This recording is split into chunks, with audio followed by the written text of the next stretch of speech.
আসসালামু আলাইকুম। আশা করি আপনারা সবাই ভালো আছেন। গতকালকে ভিডিওতে দেখিয়েছিলাম যে আসলে গাভীর বাছুর হয়েছে। আর যখন গাভীর বাছুর হয় প্রায় সপ্তাহখানেকের মধ্যে দুধ থেকে একটু স্মেল বের হয়।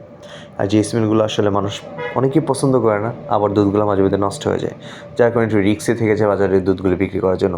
তার জন্য আসলে রিস্ক না নিয়ে বাজারে দুধগুলো বিক্রি করা হয় না কোনো সময়। আর দুধগুলো আগে প্রতিনিয়তই ফেলে দেওয়া হতো। কারণ এগুলো তো আসলে কেউ পছন্দ করে না, যার কারণে দুধগুলো তো রেখে অযথা রাখা প্রয়োজন না, যার কারণে দুধগুলো নষ্ট হয়ে যায়। এবার চিন্তা ভাবনা করলাম যে দুধগুলো যদি নষ্ট না করে এগুলো থেকে যদি কোনো কিছু তৈরি করা যায় তাহলে তো ভালোই।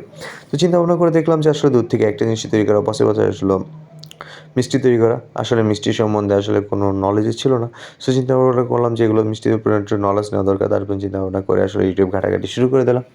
ইউটিউব ঘাটাঘাটি করে অনেকগুলো ভিডিও থেকে আসলে মিষ্টির সম্বন্ধে জানতে শুরু করলাম। আসলে সহজলভ্যভাবে কোন মিষ্টিটা তৈরি করা যায় সেই চিন্তা ভাবনা করে অনেকগুলো ভিডিও দেখে একটু সহজভাবে একটি ভিডিওর অভিজ্ঞতা নিয়ে তারপর মিষ্টি বানানো শুরু করলাম ইনশাআল্লাহ। মিষ্টিগুলো আসলে যখন বানানো শুরু করলাম দেখলাম যে আসলে মিষ্টি বানানো আসলে সহজ ব্যাপার না, অনেক কষ্টের ব্যাপার, অনেক পরিশ্রমের ব্যাপার। আসলে জানি না বাজারে যারা মিষ্টি তৈরি করে তাদের অনেক মনে কষ্ট হয়ে থাকে। কারণ আপনি যখন কোনো কিছু করবেন আর কোনো কিছু দেখবেন তখন এটার মধ্যে দুইটা অনেক তফাৎ ব্যাপার। যখন আপনি হাতে দিয়ে করবেন তখন দেখবেন যে আসলে আপনি ফিল করতে পারবেন যে কাজগুলো আসলে কি কঠিন না সহজ।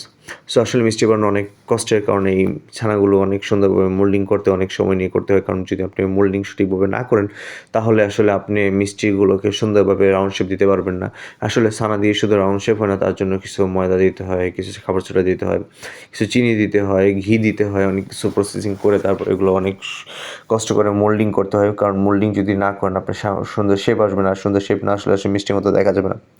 আর মিষ্টির মতো যদি না দেখা যায় তাহলে আসলে এটা কীরকম দেখায়। তার জন্য আসলে অনেক কষ্ট করে আসলে সুন্দর রাউন্ড শেপের জন্য যা কিছু করার প্রয়োজন সব কিছু করলাম। অবশেষে আলহামদুলিল্লাহ রাউন্ড শেপ সব কিছু মিষ্টিগুলো সুন্দরভাবে রাউন্ড শেপ তৈরি করে ফেললাম। আসলে রাউন্ড শেপ তৈরি করার পর আসলে মূল জিনিস থাকে যে মিষ্টির জন্য আসলে প্রয়োজন পড়েছে শিরা বানাতে হয়। শিরাটা আসলে চিনি আর পানি দিয়ে আসলে বানানো হয়।